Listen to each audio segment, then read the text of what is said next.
Another piece of this, which has been talked about, and we've talked about it a little bit here, which is,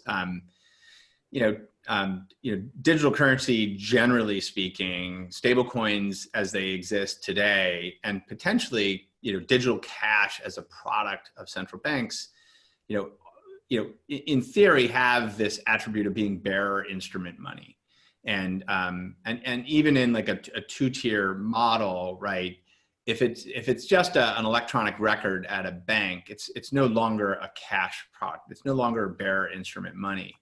And I think there's a lot of discussion about privacy, anonymity, self-sovereignty. These are like core attributes that have drawn people to cryptocurrency. But that also tie into the product manager of cash at the Fed thinks about those issues. The U.S. Treasury certainly thinks about those issues. But where do we think we need to land on that? And that's one of the most controversial pieces of all of this. It's one of the lightning rods that gets, people on, I don't want to say both sides, but on multiple sides of this, pretty fired up, because when you have bearer instrument money and it has the speed and power of the internet, that changes things. Just like when you opened up the internet as a communications medium to everyone everywhere, that changed things too. Like my kid can go get recruited by ISIS on YouTube.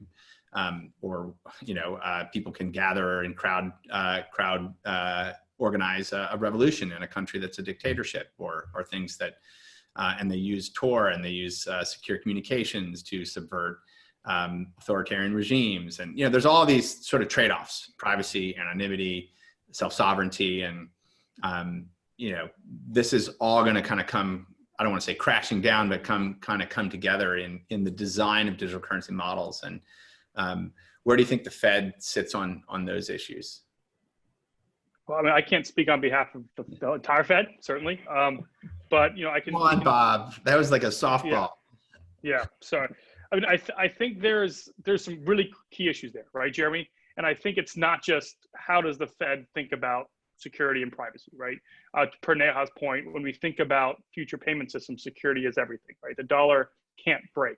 That being said, we do think about in our research questions of, what kind of data transmission happens on that network, right? So the Bitcoin network transmit transactional data, right? It's Jair's wallet, but not even Jair. Wallet A sent to wallet B X amount of BTC, right? And that's all it sends. A world in which you may have a private sector actor doing all of that, right? In your world, having a second layer of, say, a monopolistic actor doing it, that's a lot of information that one private sector actor gets. And I've heard you say this a ton of times. Mark Andreessen talks about the original sin of the internet, which is, right, people's data for ad revenue, right? And that's something people think about for public goods, right? Is how, if we have a public mission to provide central bank money, how do we do that and protect the public's data? And this is where our work with Neha and her team is really important, because when you think about security, how you have to really think deeply about security and challenge that security question, that if you're going to collect any data, you have to understand how is it protected and how robust is that security protocol. I mean, even Bitcoin itself isn't entirely secure. We all, people who know it well enough know that that's true. If you get enough mining power, Bitcoin can be attacked. So we need to think about these fundamentally, because it is a public good, and the people's financial data is really important. I remember, Neha, when Sean and I first walked in and talked to you about what we were doing with Center and USDC. And I think one of the criticisms that you had, which is totally legitimate, was, well, this is centralized and it's centrally issued. And there was a lot of focus, I think, at DCI on censorship resistant forms of digital currency and supporting that development and privacy related technologies and the like. I'm sure that continues to be a focus for DCI, but as it relates to this exploration on central bank digital currency, what are your thoughts on how those designs can play out with public sector money? Yeah, well, I think, in some ways we're kind of running two really huge experiments right now. We've got the cryptocurrency world, which is, as you put it, very decentralized. These groups of developers from around the world, all different time zones. It's very hard to get on a meeting together, just writing the software, putting it out there, people running it, people picking it up. It's amazing, right? And we are seeing massive amounts of experimentation and people putting tens of millions or hundreds of millions of dollars worth of tokens and cryptocurrencies into contracts and sometimes losing that money, right? We're seeing a lot of experimentation and variation in that world. And these systems were specifically built and designed to be hard to turn off and hard to regulate and hard to sort of find those points of control. And there's a certain value to that because it allows a certain type of experimentation to happen that maybe couldn't happen in other more sort of like different types of structures. That said, money, especially fiat money, the dollar is not a decentralized good.